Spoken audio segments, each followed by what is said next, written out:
Welcome back to my second video where I will begin to take into a deeper dive into talent transfer and its contribution to sport, and we only hit the basics in the last video. Talent transfer is basically the idea that athletes can take the skills they've built in one sport and successfully move into another, sometimes reaching an even higher level than before.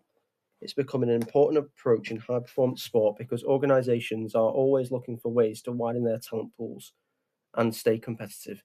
A recent review pointed out that many sporting bodies now see talent transfer as a smart recruitment strategy, especially as the pressure for international medals keep rising.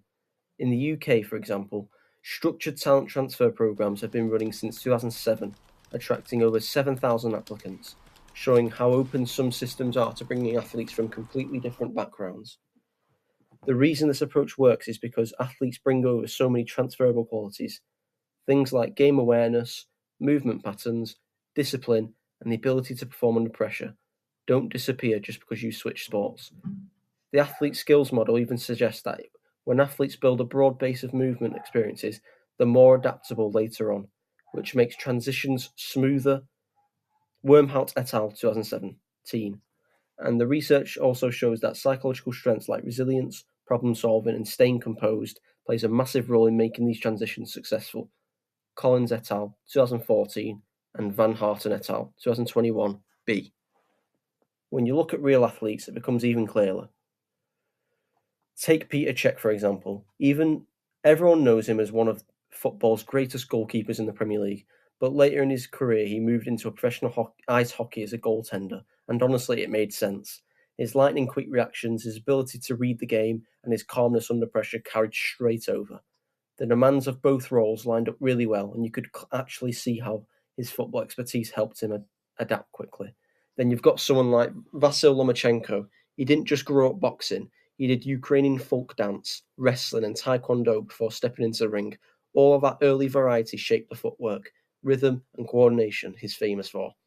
He's pretty much the perfect example of how exposure to different movement patterns early on can build a foundation that later becomes world-class when you specialise.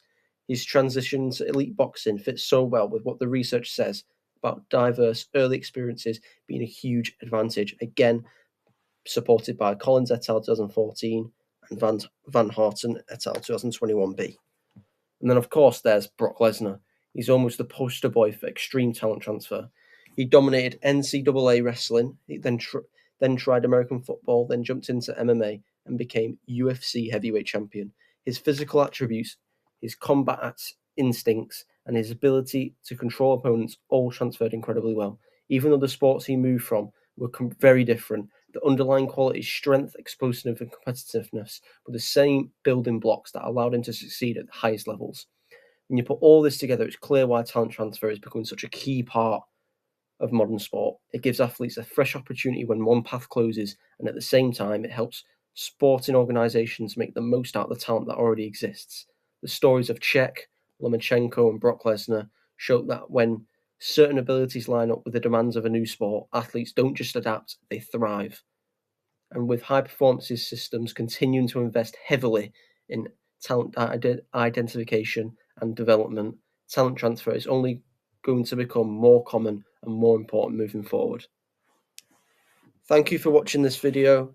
Please stick around for the next video.